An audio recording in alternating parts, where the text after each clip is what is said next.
Hello and welcome. Another edition of Coach's Corner, and we're going to continue on the theme of the NCAA Division III programs across the country. Of course, being a New England resident and born and raised in the greater Massachusetts area, Division III is very prominent throughout the Northeast, East Coast.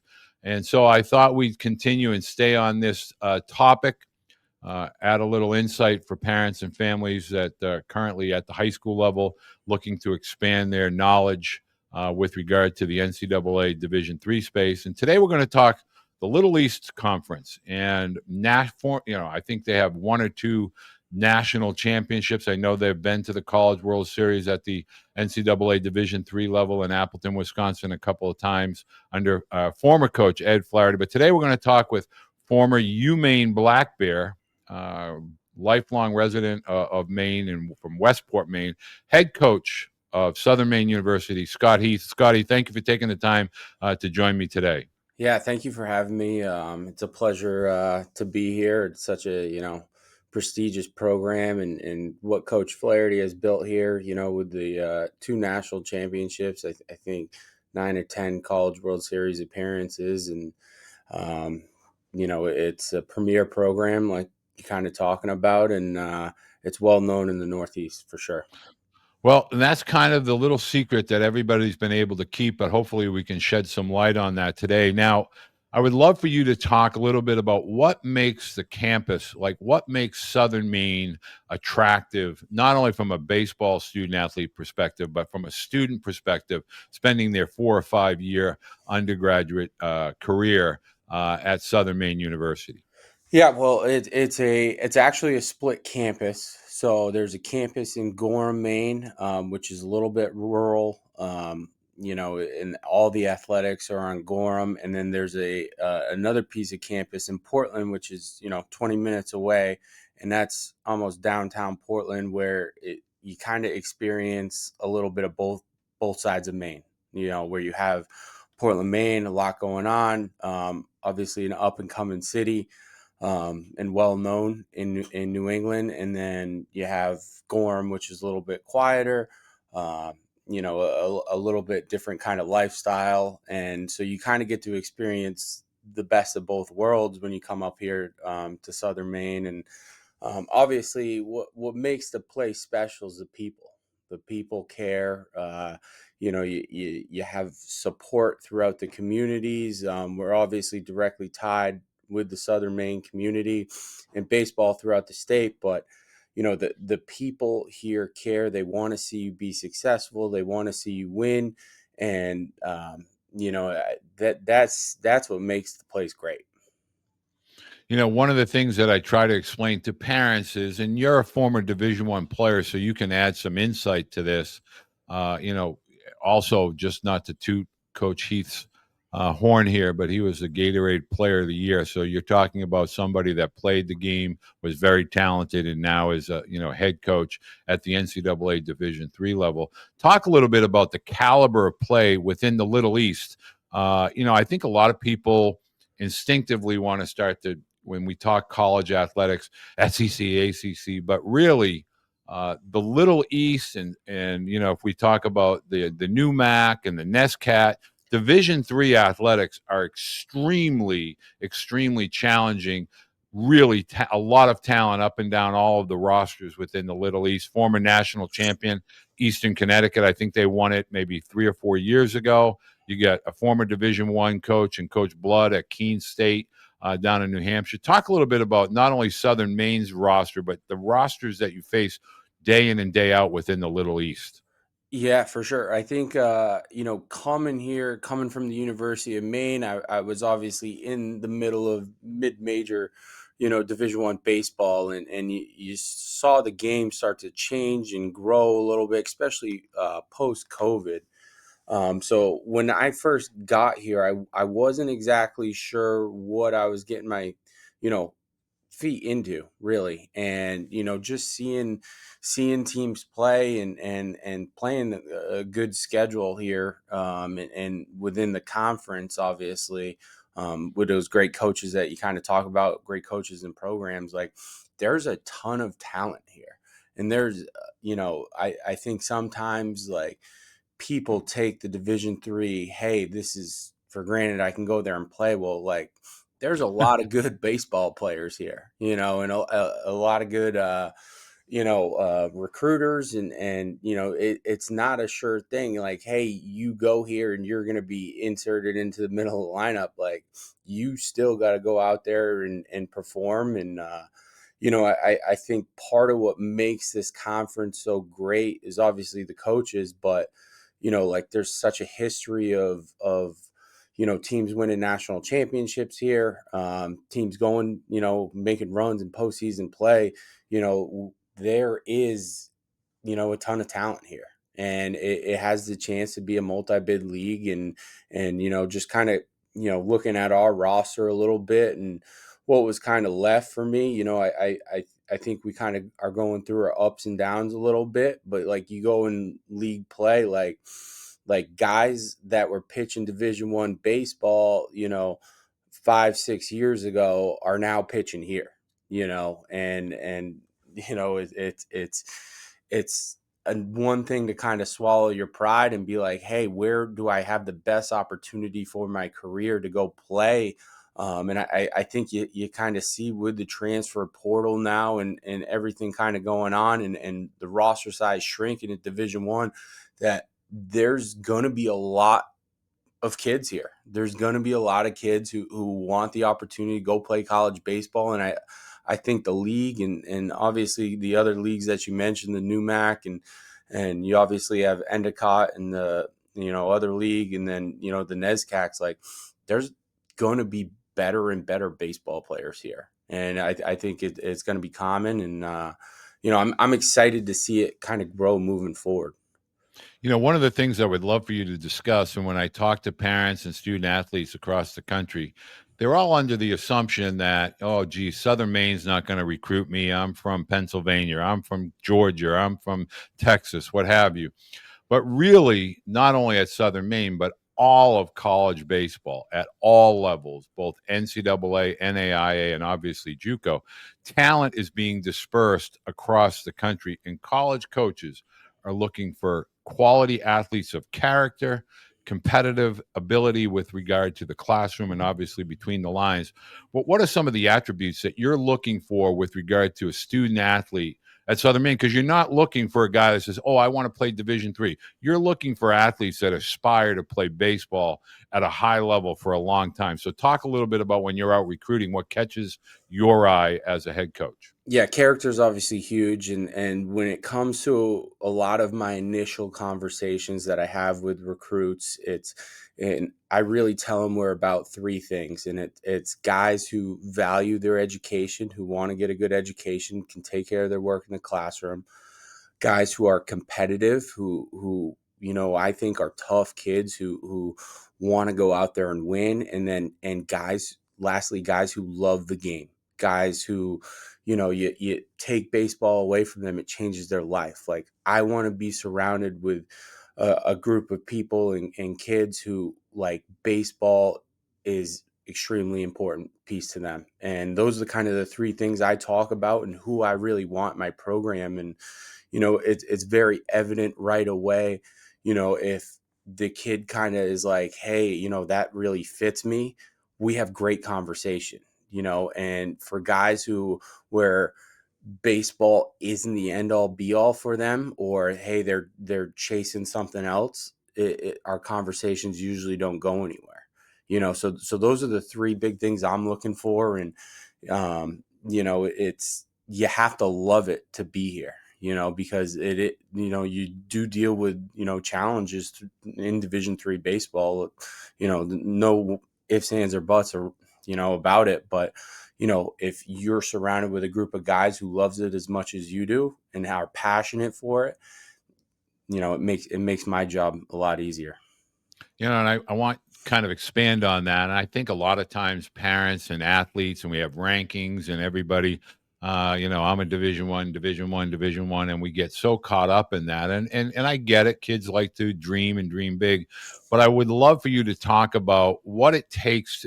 Having been a student athlete yourself, both as a Division One and as a professional athlete, talk about the mindset, being able to flush yesterday and be present in the now today, because in a conference like the Little East, there's no layups. It's not like you can take a day off or take an at bat off. It's every pitch, every inning of every game. And talk about that mindset and the strength needed mentally to be a true college student athlete.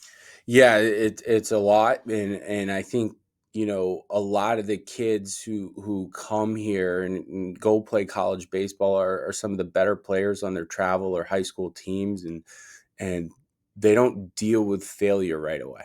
You know, Right. Whereas you come into college baseball, all of a sudden, like, hey, you're no longer the best player, and you're going to fail at certain points, and you're going to deal with probably, and there's only a few guys that go in and play right away, no matter what place they're at. You're gonna deal with, hey, how do I be a good teammate? How do I learn and sit on the bench? How do I push my team to be the best it can be? And I think there is a certain mental maturity that it takes, to go in and help your program, no matter where you are, and be able to deal with the failure. And you see a lot of freshmen who become sophomores who go through that stuff, and now all of a sudden they're acting like seniors, and there's guys it doesn't go that way for as well, and guys where it doesn't really pan out for.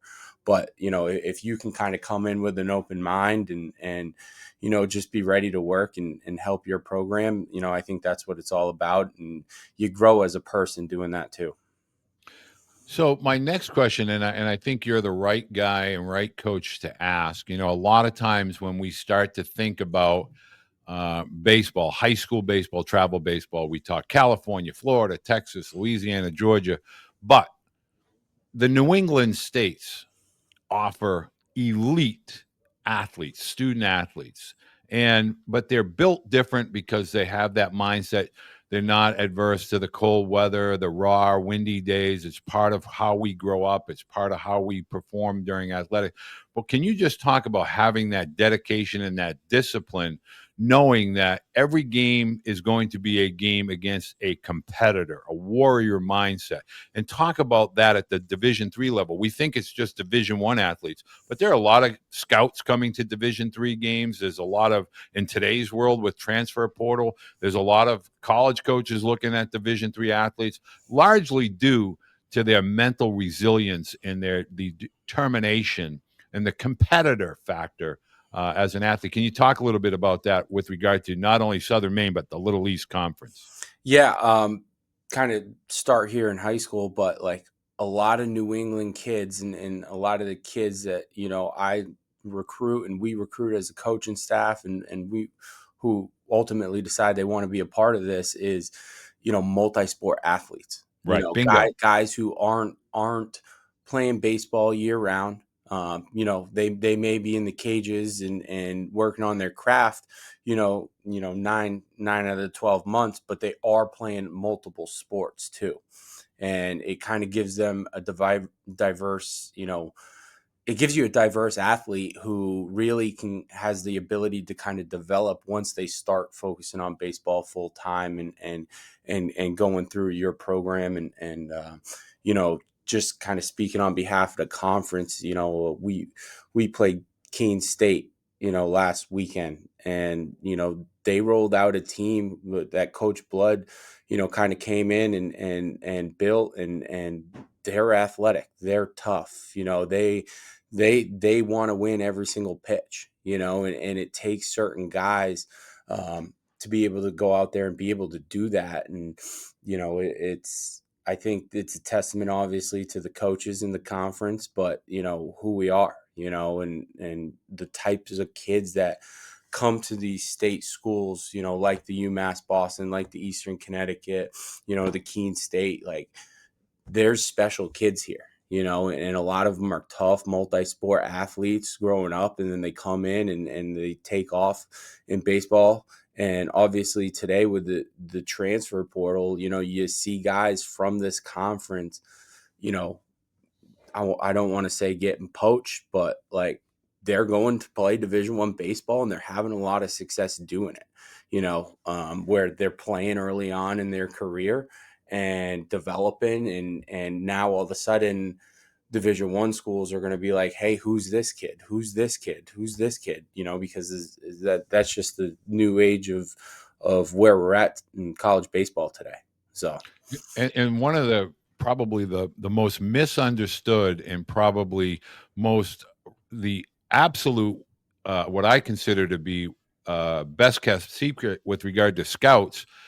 Parents seem to think like if I do Division III, I want to play professional base. My son wants to play professional. Oh, by the way, there's lots of scouts at Division III games, and you know that from being in Maine. There's lots of scouts that spend a lot of time in that state. But just talk about whether you're sending your guys out to summer leagues, and college summer leagues, or whether they're going out, going to tryout camps that major league teams put on. There's a lot of talent that is at the Division III level that is being aggressively scouted and evaluated by major league scouts. yeah, no doubt. And you go back, to kind of the teams that Coach Flaherty had built here. There was professional players up and down the line. There was Division I players in the lineup. You go back to Sam Dexter, for instance. Right. Ended up getting drafted here out of Southern Maine as a shortstop, and he's still playing baseball right now. There's a ton of talent here. And regardless of how the game has changed and where it continues to go, I think we're gonna still be able to get those types of players, and maybe even more with roster restrictions moving forward. Right. And it's almost like the new path is like, hey, go play, see what happens. And now with the NIL stuff and all that fun stuff coming out, like, if the option is there for you moving forward, and you're that good of a player, like, people know so Well, one of the things that I know you do, and Southern Maine has done for a long time, is the camp. And a lot of parents have the perception, oh, they're a money grab. But whether it's at Gorham, you're close to Portland, but Portland is a very vibrant seaport type of community. Gorham is, like you had alluded to, a beautiful, picturesque, scenic, quintessential New England town. So when you get your parents on campus, is this something where you're beginning your recruiting process, you're evaluating skill sets, and getting the families to know you as much as you are knowing them? Yeah, no doubt, no doubt. And especially when we have visits, camps, anything along those lines. A lot of people who have really never been to Southern Maine, see the place and they're like, holy, this is beautiful. Like, and they go see our facility, Ed Flaherty Field, and it is a Division I facility. Amen. And Yes. you got the beautiful, all natural surface that was just redone a couple of years ago. The grandstand, with individual seating, the bricks, it's a beautiful place. And a lot of programs would really die for the facility. And they come here and they're like, wow, this is the real deal. And I think one thing I really like to stress, is if you're coming here for the facility only, you're coming here for the wrong reason. Like, Right. you are coming here for the program and what we think our connection can be in our relationship, and what we can kind of do for you and develop you as a baseball player. But the facilities kind of top it off. And then, you have Portland right here. Obviously a ton going on, and it makes it a really unique place, to play. So, how are you? Are you now recruiting from a wider area? I mean, how does a potential student athlete and their parents reach out and contact you or a staff member? Is it an email, social media? What do you prefer as far as how they contact and initiate contact with you? I really prefer email, and for guys that are interested in Southern Maine, send an email, send video. I will spend a ton of time throughout New England this summer recruiting, and kind of seeing the landscape. Obviously coming from the University of Maine, I was a bit more national, and we did a lot with some of the out west. I think you can see some of the guys there now having a lot of success are from JUCOs in California. We did some stuff out there, but I'm really gonna really try to hammer down and spend a lot of time in New England this summer, and just kind of see how the landscape kind of unfolds, because I don't think anyone's 100% certain that, hey, this is how it's going to go. I think there'll be less and less high school kids, going and playing Division I baseball, which I think opens the door a lot for us to, get that athlete who's we can develop here and turn into one of those guys, that professional teams know about, by the time they're juniors and seniors. Well, you used a word there, and I was going to end on that, but I have to ask this one additional question and use the word development and develop. And that's really something that I think that a lot of athletes are missing. Sometimes there are schools and programs where you're not given the time to mature and develop both mentally and physically. But having been a former Division III head coach and now you're in this space, that's really the benefit of Division III. It's a quantum leap to go from high school to NCAA baseball at any level, and developing both physically and mentally and maturing into the athlete that you're capable of becoming is something that you at Southern Maine are able to do and spend time on, which is going to benefit student athletes. Talk a little bit about that development piece. Yeah, and I think you hit the nail on the head when you say physically develop and mentally develop. Like Right. it's a two-headed horse, because like we kind of talked about, it takes a lot of maturity to come out here day in and day out and have success. And I think we have a really good plan set up, for the future, as far as individual positions go and skills developing and things along those lines, but also the mental side of the game as well. And understanding that you're coming here to not only be a better baseball player, but a better person as well. And I've been a Division I pitching coach, for 6 years, so I've spent a ton of time with the pitchers. I'm getting to really kind of set the plan in place I want for the position players now. And I actually have a former player on staff as a pitching coach now, former player at Maine. And I truly think the development that you'll get here is going to be second to almost nobody. I know there's a ton of programs that do a really good job when you start talking about, Endicott, Salve, how they kind of develop guys. But we think we can turn this place into a developmental program where guys are coming in, getting better, whether they're a pitcher, position player, doesn't really matter, and get the most out of their careers. I didn't think you were going to go there, but you hit on a topic, and I really want to get this out there for parents of pitchers. As the parent of a pitcher, when I'm talking to parents, the number one thing that I stress we all want to focus on velocity. There's so many people, social media, and they arm farms and velo doctors and all of this stuff. But if you could share your thoughts as a coach that has taught elite level pitchers, the transition from high school to college, you deal with three very specific major obstacles. One, size of the strike zone. In high school, you're going to have a wider, bigger strike zone. In college, it's a shoebox. It's really, really challenging. Two, you have to be able to execute a secondary pitch in a plus count. 2-1, 3-1, 3-0. You can't be hammering middle fastballs, and serving them up on a tee. You have to learn how to be able to, work both sides of the plate, but in hitters counts. And the last thing I would like for you talk about that transition from high school to college is you're going to give up hits. You're going to get hit. You're going to get hit hard. You have to be able to grind and pitch to contact and not fear contact, because contact can be your friend as a high level pitcher at the college level. Can you talk a little bit about those things when you're getting the high school pitcher into your program at Southern Maine? Yeah, no doubt. I think, the velocity is great and everyone wants it. But to understand who you are as a pitcher is the most important thing. And understand, we always kind of start it with, okay, how is your fastball play? Okay.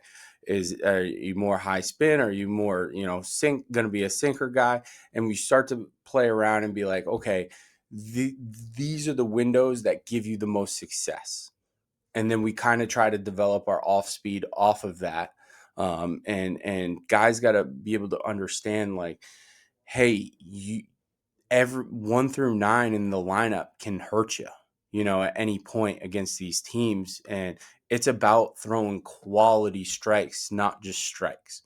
Okay. And like you said, being able to land a secondary pitch when you need to. And a lot of guys want to go and be like, hey, I can work on a finishing pitch. Well, if you can't throw the finishing pitch for a strike ever, it's changes the game for you. Right. Like it makes it extremely difficult. So the strike zone, how we kind of develop our guys and how we kind of play it is through our fastball and being able to command our fastball, not just throw it for a strike, but like, hey, the location of the fastball. Are you at the knees? Are you going to be able to work up in the zone, at some point as you kind of tick up, that's a, super important piece. And just kind of having the mindset to be able to pitch freely and go fail, that's another whole thing, that you're kind of building on. And especially when you talk about the development of pitchers, because guys in high school can go out and throw 88 by guys. Here you're not throwing 88 by Right. guys. You got to be able to execute. And if you know who you are and hey, this is where my fastball plays the best, whether it's the down and the way from the righty, or you sink the ball in, or you got a little bit of ride and you can work up in the zone a little bit. Like figuring that whole piece out as they kind of get here is extremely important. And yeah, we use technology for it, but a lot of it is like baseball. You go back and you watch, and I tell them to watch professional games and watch how these guys pitch. Like they're not just throwing pitches without a purpose. There's a plan going into everything. And part of the mental side of what we kind of talk about is, hey, having a plan. If you can go out and have a plan and understand who you are, you have a chance to go out and be successful, and you'll get better from that. So Well, I'm really glad that we had the time. And parents, I want to let you know, in the Blue Book, in the app, everything pertaining to the Little East, specifically Southern Maine, when they have their camps, their coaching staff, their contact information, their social media, that's all going to be located in the Blue Book. Here in the description down below, and the podcast as well as the video, I'll have Coach Heath's email address. We'll have their schedule. Highly, highly encourage you to visit their campus. It will blow you away. See a game. Go see Southern Maine anywhere that they're on the schedule, whether they're in Connecticut or New Hampshire or Boston. UMass Boston has a beautiful campus now. Go see the games, and you'll understand the level of play and the quality of the student athletes and coaching that occurs in the Little East Conference. But Scotty, best of luck the rest of the way, and thank you so much for taking the time to join me today. yeah, thank you for having me on. It's been a pleasure, and look forward to chatting with you again soon. We'll cross paths this summer. That's a fact. Thank you very much. All right, have a good one. You too now, Captain. That was perfect.